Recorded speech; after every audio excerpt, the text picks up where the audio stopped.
salud. Es la organización de la atención en diferentes niveles de complejidad y tiene por objetivo conjugar en forma eficiente la necesidad de cumplir con un máximo de cobertura los servicios que se presten con la mayor calidad posible y con una misma cantidad de recursos. Esta diapositiva vamos a ir comentándolo, ¿no es cierto? Esto es lo que dicen los textos, ¿ya? Y entonces, cuando nosotros hablamos de niveles de atención de salud, se refiere a lo que tiene el sistema de atención al paciente, o sea, el sistema sanitario, que tiene diferentes acepciones, pero tienen que ustedes saber que el campo de la salud tiene 4 componentes, de los cuales el sistema sanitario es solamente una parte, ¿ya? Entonces, cuando se busca otro tipo de atención de salud de los múltiples problemas que tiene el mundo, entonces uno requiere tener en cuenta estos otros conceptos que han sido motivo de otras clases, ¿no? Entonces, para dar una buena salud se necesita pues un buen sistema de atención de los pacientes, se necesita manejar bien el medio ambiente, que no haya daños a la salud por esa causa, se necesita manejar los estilos de vida de la población y finalmente controlar los factores hereditarios congénitos que también son importantes para tener una buena salud. Y respecto a la palabra de forma eficiente, que es para los niveles de atención del sistema de atención, hay 3 palabritas en administración que son diferentes: eficacia, eficiencia y efectividad. Nosotros quisiéramos las 3 en todo caso, pero aquí en el concepto ponen la palabra eficiente. Eficacia significa curar el problema por el que viene el paciente al sistema de atención. Eficiente quiere decir que con el menor gasto posible se alcanza lo máximo que se puede hacer para solucionar el problema de salud del paciente. Con la mayor calidad, obviamente, ¿no? La mayor calidad posible. En la cobertura de los servicios, pero como ustedes ven, la cobertura de los servicios. O sea, los servicios de salud solamente no son suficientes en el mundo para cubrir, digamos, las necesidades de atención que tiene la población. La Organización Mundial de la Salud ya ha dicho que todos los pacientes que necesitan una consulta en el sistema sanitario, en el mundo solo existe el 50% de servicios de salud para prestar esa atención. Por consiguiente, la Organización Mundial de la Salud ya tiene una nueva estrategia para complementar esa cobertura que no la tienen en los servicios, y lo que antes se proscribía en la automedicación, ahora está proponiendo que el primer nivel de atención, incluso los otros profesionales de los otros niveles, deberían salir a la comunidad a educar en lo básico en salud a la comunidad, de tal manera que ahora se preste lo que se denomina automedicación responsable. Quiere decir que el paciente, al no tener acceso al servicio, tampoco va a comprar por comprar sus medicamentos, ya tiene unas nociones básicas, ya tiene más o menos una idea de cómo solucionar su problema temporalmente. Estas son realidades que a veces no se dicen en los libros y que son necesarias conocer, para que ustedes, sobre todo los estudiantes, que son el futuro, tienen que ir haciendo, diseñando, estudiando, haciendo estrategias para que ustedes cubran su trabajo, llegando a la mayor cantidad de población posible. Muy bien, siguiente. El sector salud, que es lo donde estamos, ¿no es cierto? Tiene 2 grandes partes, ¿ya? Hay una partecita que no sale. Ya, ahora sí. El sector salud tiene 2 grandes partes, ¿ya? El sector público y el sector privado. El sector público lo comprenden los 3 primeros que ven ustedes: el Ministerio de Salud, salud y la sanidad de las Fuerzas Armadas y Policiales. Y por otra parte está el sector privado. Entonces, ya hemos dicho, el subsector público es el que dispone del 90% del total de hospitales. Quiere decir que los privados solamente tienen el 10% restante. Concentra el 69% de los centros de salud, ¿ya? Y el 99% de los puestos de salud. Y en eso es muy importante la participación del Ministerio de Salud, ¿ya? Ubicados en zonas rurales dispersas y zonas marginales urbanas. El MINSA es la institución con mayor número de establecimientos y una mayor presencia nacional. Sin embargo, aquí hay que siempre hacer los comentarios respectivos, ¿no? En las zonas de frontera se ve mucha deficiencia de la cobertura, de la presencia del Estado, para atender a los pacientes. Los pacientes en Madre de Dios, cuando yo estaba haciendo con campañas y consultas por ahí, los pacientes de Madre de Dios muchas veces se van al Brasil a ser atendidos. Los pacientes de Loreto muchas veces se van a Colombia por el puerto para ser atendidos. Hace poco hubo un caso muy notable de una señora que iba a dar a luz, se tuvo que ir a dar a luz a Colombia, ¿no?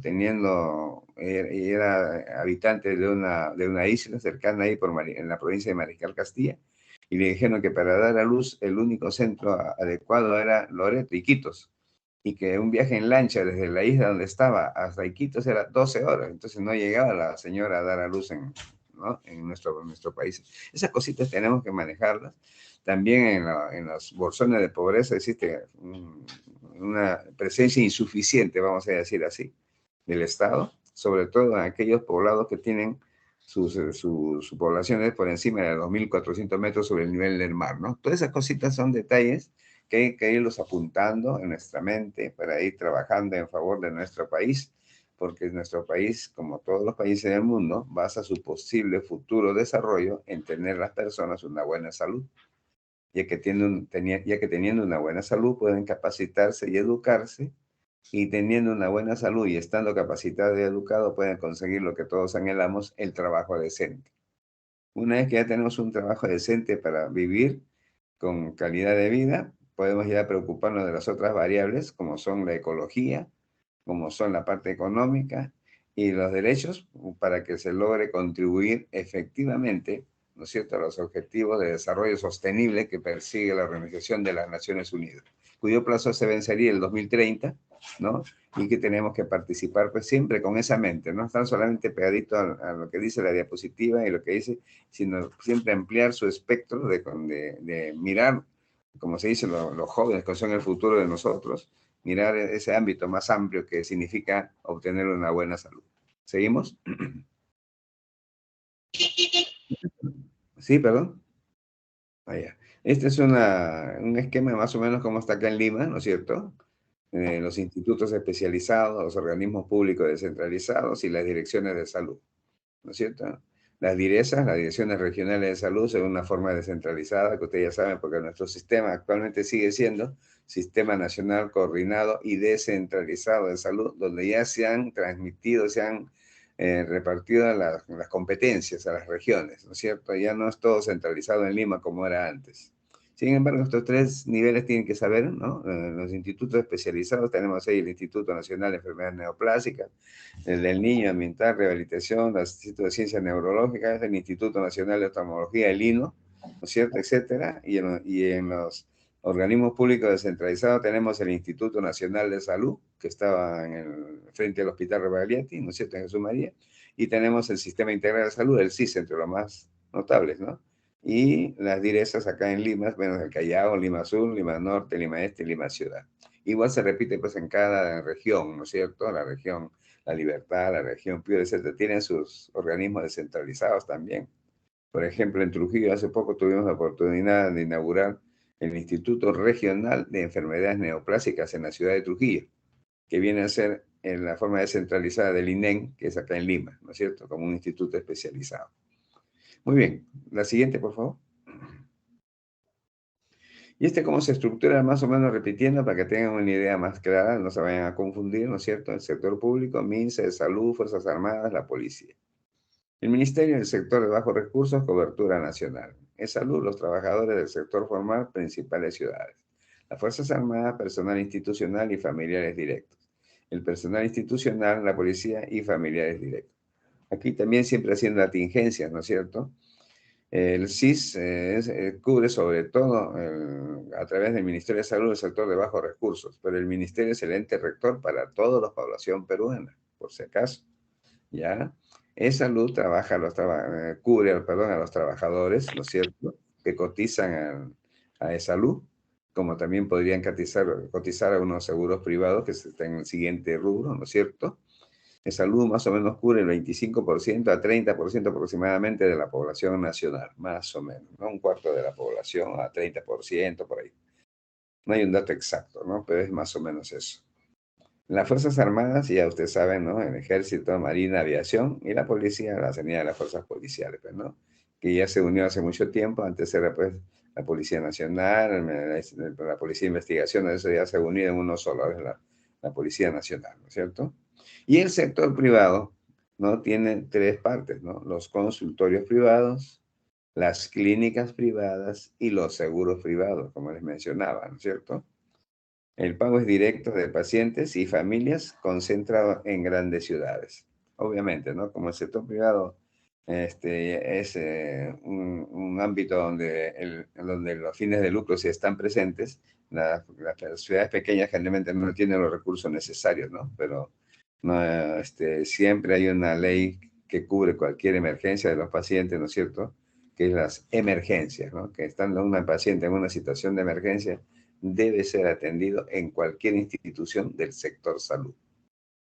¿Ya? Y ahí también tiene que no confundir emergencia con urgencia, por si acaso. La siguiente, por favor. Bueno, y estos son los niveles en resumen de todos los componentes del sector, ¿no es cierto? Las categorías se llevan a la izquierda, 1 romano 1, 2, 3 y 4, 2 romano 1, 2, el 2 romano E y el nivel 3, 1E y 2. Generalmente estas categorías se usan en el Ministerio de Salud, que es el ente rector. Nosotros siempre en el seguro teníamos 4 niveles, 1, 2, 3 y 4, que eran hospitales nacionales e institutos. Pero dentro de un cuadro comparativo conjunto, nuestras instituciones especializadas pues están en el nivel 3, ¿no es cierto? Que es para todo el sector. En el MINSA, por ejemplo, tenemos puesto de salud con médico, puesto de salud, un centro de salud, el 1-4 centro de salud con internamiento. ¿Se dan cuenta? O sea, estos 4 niveles existen en el Ministerio de Salud dentro del nivel 1 de atención, ¿no es cierto? ¿Ya? Entonces, en esa salud es la posta médica, el centro médico y el policlínico, ¿no? Antes eso se denominaba atención primaria. Después vamos a ver ese tema también, que es muy importante. Tanto así que había una gerencia de atención primaria y una gerencia de atención especializada, ¿no? Yo tuve la suerte de estar en esa en ese segundo rubro, y me permitió hacer varias cosas interesantes para la salud del país, ¿no? Después tenemos el Hospital 3 y 4 en el Seguro Social, ¿no es cierto? Y el Hospital Nacional, como son, por ejemplo, el Hospital Nacional Edgardo Revaliati, el Hospital Nacional Guillermo Almenara y el Hospital Nacional Alberto Sagual. También tenemos los nacionales de Arequipa, ¿no es cierto?, de Chiclayo, etcétera, que ya ustedes lo van a revisar seguramente con paciencia en sus casas. Tenemos también el Instituto Nacional del Corazón, que es especializado, el INCOR, ¿no es cierto?, muy conocido. También después de mucho esfuerzo se logró concretar en el INCOR, ¿no? Conjugando los profesionales tanto del Hospital Almenara como del Revaliti principalmente, y completado con otros profesionales de las diferentes regiones. Y tenemos pues el Instituto de Neoplásicas, como le digo, que ahora hay uno en Trujillo, ¿no es cierto? El Instituto Regional, no, ese es el Ministerio de Salud, ¿no? Es un instituto especializado, ¿ya? La policía, puesto sanitario, posta médica, policlínica y hospital regional. Ahí, hasta ahí es el nivel 1, miren, la policía. Y de ahí pasa de frente al 3-1, que es el Hospital Nacional, ¿no? El Hospital de Policía. Después tenemos en la Fuerza Aérea, ¿no es cierto?, la posta médica, el departamento sanitario y el hospital zonal, ¿no es cierto?, en la Fuerza Aérea. Y en nivel 2 tenemos el hospital regional. Y en el nivel 3 tenemos el hospital central de la FAP, que queda pues ahí, ustedes conocen, en la avenida Aramuru, ¿no es cierto?, donde tiene pues ahí la atención especializada. Y el hospital, sí, el hospital no, bien digo, también el hospital, en el nivel 1 tiene la enfermería y los servicios de sanidad. 1-2 tenemos el departamento de sanidad, la posta naval. El 1-3 el centro médico y el 1-4 el policlínico naval. En el 2-1 tiene la clínica naval, ¿no es cierto? Y finalmente en el 3-1 tienen el hospital naval, ¿no es cierto? Que queda ahí por la avenida Venezuela, antes de, ¿no es cierto? Ahí ustedes conocen el hospital naval. Después tenemos el sector privado, que tiene su consultorio, sus consultorios médicos, que son el 1-1 y el 1-2. tienen los policlínicos privados, ¿no es cierto? 1-3, y tienen los centros médicos, que es el 1-4. Después tienen el nivel 2, tienen las clínicas, la mayoría que nosotros conocemos, las clínicas, y en el nivel 3-1 tiene también las clínicas ya un poco más complejas en su atención, ¿no es cierto? Y finalmente las clínicas especializadas, los institutos, ¿no es cierto? Tenemos que las clínicas grandes, ¿no es cierto? Que dan atención especializada a los pacientes que sí lo ameritan y que no tienen el seguro social y que de repente pues no tienen la suerte o la paciencia de estar en la red del MINSA, ¿no? Entonces tienen esa alternativa con los seguros, pues, con las clínicas privadas. Muy bien. En la segunda, a la siguiente, perdón. De este cuadro comparativo vamos a ver, hacer un breve comentario de cada nivel. No necesariamente aquí en el país, sino es una norma que generalmente se debe respetar siempre, ¿no? En el nivel de atención primero, como ustedes han visto, hay el 1-1, 1-2, 1-3 y 1-4. Y aquí se tiene que ver pues la definición, las características, los recursos humanos, las funciones, los tipos de servicios y la capacidad resolutiva. En el 1-1, en la parte de qué cosa es, en la definición, ya estamos viendo aquí que brinda atención en los establecimientos de salud. EESS significa establecimiento de salud. Los establecimientos de salud brindan atención integral, ambulatoria. ¿Le podrías agrandar un poquito, por favor, señorita? Agrandar un poquito. Ya está. No mucho porque ya no se ve todo el cuadro. Ahí está. Ya. Ahí está bien. Ahí está bien, perfecto. Brinda atención integral ambulatoria con énfasis en la promoción y en la prevención. Siempre acuérdense de eso, ¿no es cierto? Los procesos asistenciales, ¿no? En la promoción y la prevención, los procesos asistenciales son diferentes, pero están en el primer nivel. Después tenemos los procesos asistenciales de recuperación de la salud y finalmente el proceso asistencial de rehabilitación, ¿no es cierto? En este caso, los procesos de promoción y prevención. En las características, población asignada, obviamente, ¿no? En recursos humanos, mínimo un técnico de enfermería o sanitario. Además puede haber enfermera u obstetra. Esto, por ejemplo, es un tema que nosotros tendríamos que siempre analizarlo, ¿no? Alguna vez, estando en estos cargos, como le digo, tenía elaborando un proyecto nacional sobre un problema oftalmológico, que son las cataratas, y entonces en la población de Guaral me llamaban porque en las alturas donde hacían el Majar Blanco, había una comunidad que tenía más o menos 4.000 personas, y se quejaban porque no tenían a nadie. Y entonces yo pregunté si tenían siquiera un puesto sanitario, una enfermera. Me decían que no había absolutamente nada. Esto estoy hablando de hace ya como 10 años, por si acaso. No sé si habrá ahora. Pero entonces es bueno siempre chequear, ¿no? Si eso se cumple en el país. En el país muchas veces tenemos bastantes leyes, pero no las cumplimos, ¿ya? Entonces lo único que necesita es hacer cumplir. ¿Ya? Y la otra condición que siempre hay que tener en cuenta es que a veces dicen es un hospital 2, un hospital 3, es en la categorización. Pero hay otro proceso que se llama acreditación, para ver si es cierto que reúne los requisitos de hospital 2, hospital 3. Por eso es que se ponen estas cositas, para que ustedes vean si cumple esas funciones, para que acrediten los centros asistenciales que existen, ¿ya? Después tenemos, a ver, no sé por qué hay una barrita que está encima, no me deja ver. A ver, a ver. Bueno. Mínimo en características, ya, población asignada, recursos humanos, ya, en funciones, promoción y prevención. Podría, esta barrita blanca que está encima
pasó? ¿Se congeló la pantalla? ¿Aló? ¿Aló? ¿Aló? ¿Aló, doctor? Sí. Sí. No hay nadie que está hablando sobre la clase.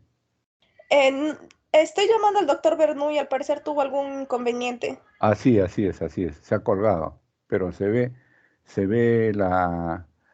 Ahí está el doctor, creo. A ver, esperar unos momentos.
Doctor Bernoulli, ¿puede observar ahora?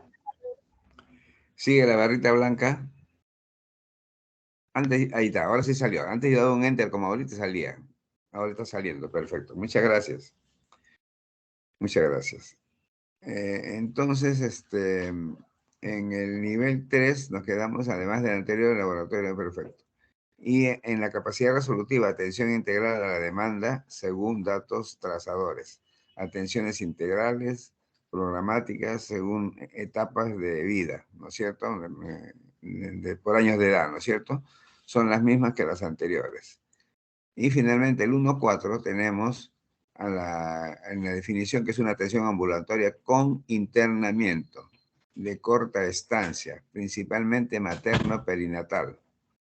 Estos niveles son importantes, le digo, muy importantes de chequear ustedes que son jóvenes, ¿no? Una vez estaba en una visita por Puno, no sé si estaba en Yuli, una provincia, y un señor asegurado le dio una apendicitis. No había dónde operar el apendicitis. Lo llevaron hasta Puno ciudad y cuando llegó falleció el señor por complicaciones ya irreversibles, ¿no? Entonces, no se puede poner pues, un hospital tampoco nivel 3 o 4 en cada sitio, ¿no? Pero hay que ver que según la población, según la región, etcétera, hay que calcular qué nivel de centro de salud debería haber para que cubra las emergencias, ¿no? Esta es la isla que le digo ahí en Marical Castilla en Loreto igual, ¿no? O sea que todas las personas de esa isla cuando van a dar a luz, el sitio más cercano es 12 horas a Iquitos en lancha, imagínense. Entonces hay que ver esas cositas. Bueno, seguimos. La población asignada. La población asignada y referencial con internamiento. Perfecto. En recursos humanos, además de lo anterior, puede contar con especialidades básicas, técnicos en radiología y otros. Perfecto. En funciones, además de lo anterior, la rehabilitación y gerencia. Muy bien, ¿no? Ya están haciendo ya gestión. Muy bien. En los tipos de servicios, además de la anterior consulta especializada, hay sala de partos y farmacia, el 1.4, hay sala de partos y farmacia, etc. O sea, ese 1.4 es lo mínimo que debería haber en esa provincia de Mariscal Castilla en Loreto. No creo que sea difícil implementar un centro de salud de primer nivel de atención 1.4. Entonces, las señoras que están embarazadas en esa isla ya no tienen que ir a Quito 12 horas, ¿no? Podrían dar a luz ahí. Muy bien, listo. Sí, está bien. La siguiente, por favor. Estos son los establecimientos de salud del segundo nivel de atención, con la misma forma de analizar, ¿no es cierto? La definición, etcétera, ¿no? Ajá. Pucha, ya, entonces tenemos el nivel 2.1, la definición. Brinda atención integral ambulatoria y hospitalaria en 4 especialidades básicas. Las características, población asignada y referencial corresponde a hospital 1. Perfecto. Recursos humanos, además de lo anterior, cuenta con médico internista, pediatra, ginecobstetra, cirujano general, muy bien, ¿no es cierto? Las funciones, todas las anteriores, principalmente recuperativas. Tipo de servicios, además de lo anterior, hospitalización, emergencia, epidemiología, centro quirúrgico, muy bien. Capacidad resolutiva, atención integral a la demanda, según daños trazadores de baja complejidad. Atenciones integrales programáticas según etapas de vida. Esta palabrita integral tenganla muy presente porque es muy importante. En los hospitales de segunda nivel de atención de tipo 2, tenemos que brindar atención integral ambulatoria y hospitalaria especializada. Ya no solamente las especialidades básicas, sino también la especializada. Población referencial regional, exacto, muy bien. Además de las anteriores, otras especialidades médico-quirúrgicas, es recuperativo, ¿no es cierto? Además de la anterior, anatomía patológica, neonatología, el tipo de servicios y la UCI en general, ¿no? Y la capacidad resolutiva, la atención integral a la demanda, según daños trazadores de mediana complejidad. Mediana complejidad. La siguiente. La siguiente, por favor. Y en los establecimientos del tercer nivel, con la misma característica, ¿no es cierto? El 3.1, los establecimientos de salud brindan atención de consulta externa y hospitalaria altamente especializada. Las características de población referencial regional y nacional. Muy bien. Recursos humanos, además de las anteriores especialidades y subespecialidades médicos y quirúrgicas. Funciones, recuperativa y rehabilitación especializada. Tipo de servicios, además de las anteriores, la UCI especializada, hemodiálisis y servicios de apoyo al diagnóstico especializado. La capacidad resolutiva, atención integral según daños trazados de alta complejidad. Y los hospitales 3.2, en los establecimientos de salud de alta capacidad resolutiva, especialmente en un área de salud o etapa de vida y propone normas. No tiene población asignada. Centro de referencia especializado de mayor complejidad con ámbito nacional y regional. O sea, no hay pacientes que vayan directamente al T2, sino recibe pacientes que los referencian a los niveles inferiores por no estar al máximo nivel de complejidad, según el caso. ¿Ya?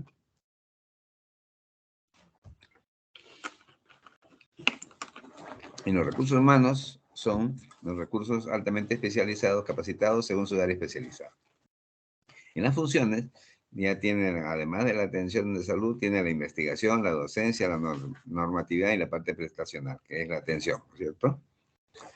Tipo de servicios, de acuerdo al área de la salud que corresponde a su especialidad de docencia e investigación. Y capacidad resolutiva, atención altamente especializada relacionada a su área de salud. Muy bien. La siguiente.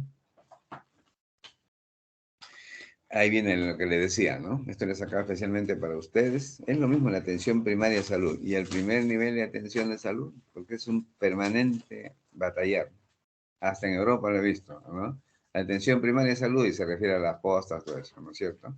Entonces, todo eso hay que coordinar porque no hay aparentemente no hay, ¿cómo le diría? No hay un lenguaje único a nivel mundial. Y el creador de esta atención primaria de salud no fue creado en realidad, sino el gestor, porque fue director de la Organización Mundial de la Salud en el año 1978, en Alma-Ata, una población en la Rusia antigua. La idea era dar atención primaria, que significaba algo más que la atención sanitaria, donde se ingresaba incluso la parte social, la parte económica, con participación de la comunidad. Y el objetivo de la atención primera era llegar al lema que decía salud para todos en el año 2000. Eso se planeó en 1978. La dirigió un peruano, el doctor David Tejada de Rivero. No se cumplió la salud para todos y, como digo, hasta ahora no se puede dar salud para todos, pero hay que hacer énfasis en que la salud, la atención primaria es diferente al primer nivel. Aquí vemos, la atención primaria de salud es un enfoque para la salud y el bienestar centrado en las necesidades y circunstancias para las personas, familias y comunidades. Es una estrategia que se puede aplicar en todos los niveles de atención. Vela por un tratamiento integral desde la promoción y prevención hasta el tratamiento y la rehabilitación. Participación comunitaria, como le decía, ¿no? Intersectorialidad, o sea, todos los sectores, no solamente salud. Redes integradas de servicios, se basa en la justicia social, la equidad y en el derecho al goce máximo de salud en concordancia con el artículo 25 de la Declaración Universal de los Derechos Humanos. Como ustedes ven, es algo diferente al primer nivel de atención, ¿no es cierto? La atención primaria, AP, que es diferente a la atención primaria de salud, es un modelo de atención médica hospitalaria, atención médica especializada, coordinación, integralidad y longitudinal. Y el primer nivel de atención, que es lo que hemos visto en la estructura, ¿no es cierto?, en los niveles de atención, es el primer nivel asistencial de un sistema de salud donde hay bajo nivel de complejidad. Como ustedes ven, no es lo mismo las tres cosas, ¿no? Eso hay que tener en cuenta. La siguiente. Y más o menos es la historia, cómo se inició, para que vean ustedes, ¿no? Muchos de los principios de la atención primaria de salud fueron tomados de países, ¿no?, de gran población, la China, diferentes experiencias para la salud basados en la comunidad no gubernamental, así nació, ¿no?, en Filipinas, América Latina y otros países. Y el concepto de atención primaria de salud tenía fuertes implicancias sociopolíticas. Apuntaba explícitamente a la necesidad de una estrategia de salud integral que no solo abasteciera de servicios de salud, que es lo que se está viendo en los servicios, en los niveles de atención, sino que afrontaran las causas fundamentales, sociales, económicas y políticas de la falta de salud. ¿Se dan cuenta? O sea, la atención primaria es otra cosa. O sea, no digan cuando ven una protesta de atención primaria, están hablando mal. ¿Ya? En todo caso, me disculpo si es que no estoy diciendo lo correcto, pero creo que es así. ¿Ya? Hay que siempre decir el primer nivel de atención cuando se está en el primer nivel de complejidad. ¿Ya? Creo que estaríamos más cercanos a la verdad. ¿Seguimos? Seguimos. Ya. Después el otro tema de hoy día era el equipo de salud. Aquí llamamos equipo de salud, es un grupo de personas con saberes y funciones diferentes que comparten un mismo objetivo, responden a una organización y tienen un coordinador.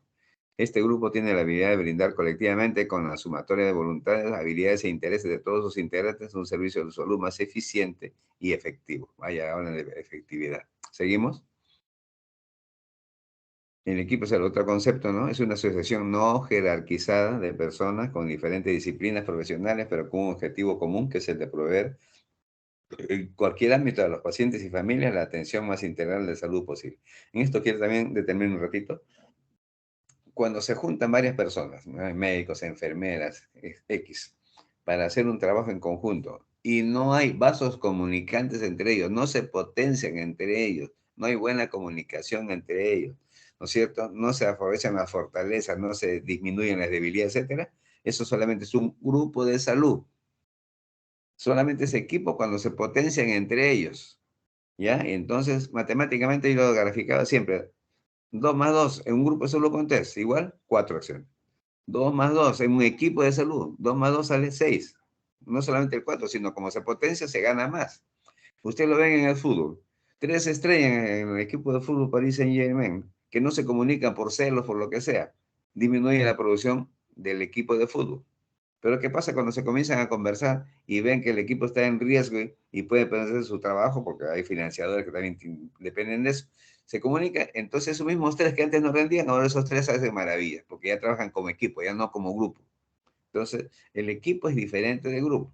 También se puede graficar con la diferencia entre el líder, ¿no es cierto?, ya vamos a ver después, y el caudillo, eso lo vamos a ver después, ¿ya? Pero más o menos para que ustedes tengan la idea.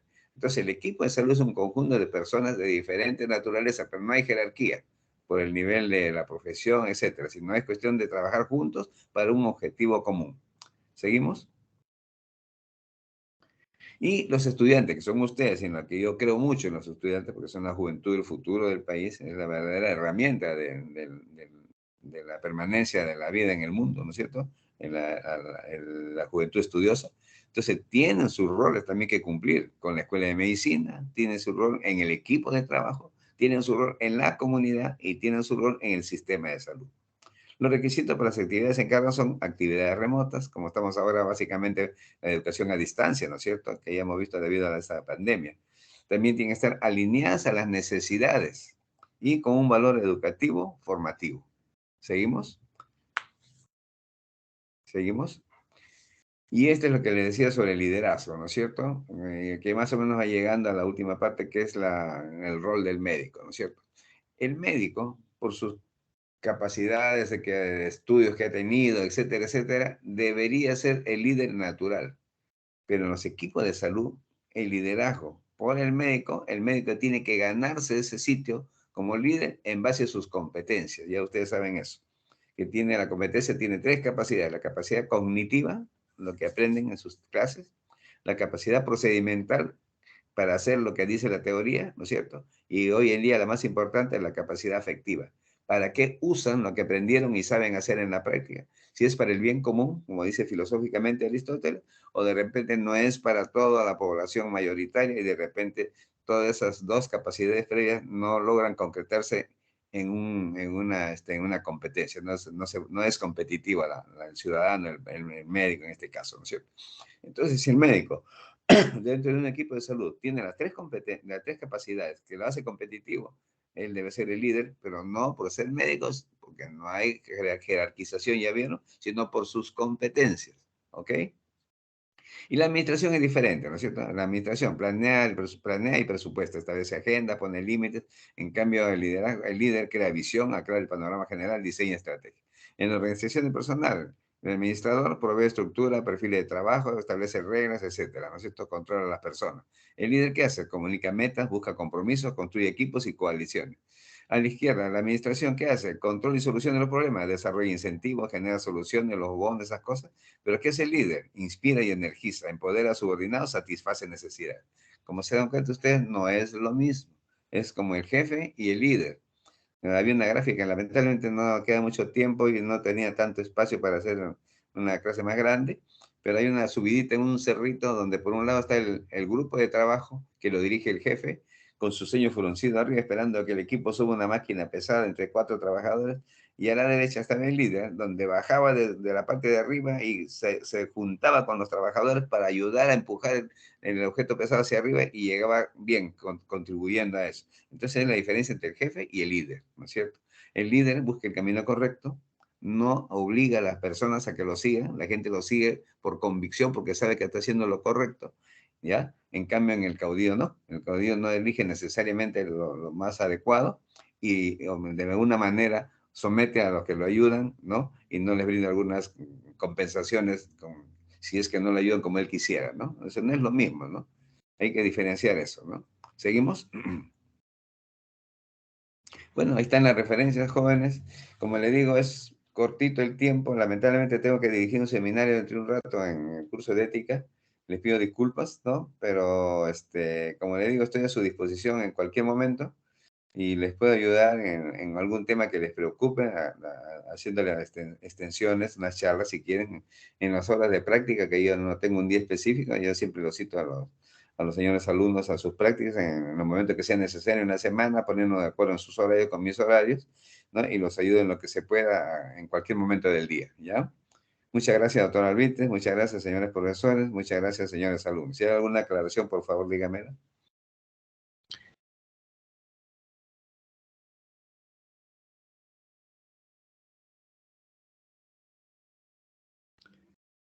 Bueno, no existe. Para aclararles si no hay preguntas, ya el doctor Bernuy está cumpliendo su clase. Lo que sí quiero decirle al doctor Bernuy, el mañana sábado a las 8 de la mañana, para que deje la tarea que van a hacer y que deben presentar los alumnos, como igual que todos los cursos, que todas las semanas, para que puedan trabajarlo. Muy bien. Listo, doctor Alberto. Muchas gracias por su atención, ¿eh? Muy, muy agradecido. Hasta luego. Bien, entonces nos vemos mañana en la práctica a las 8 de la mañana. Gracias, señores docentes, gracias, estimados alumnos. Gracias, doctor. Buenas tardes. Gracias. Gracias, doctor. Gracias, doctor.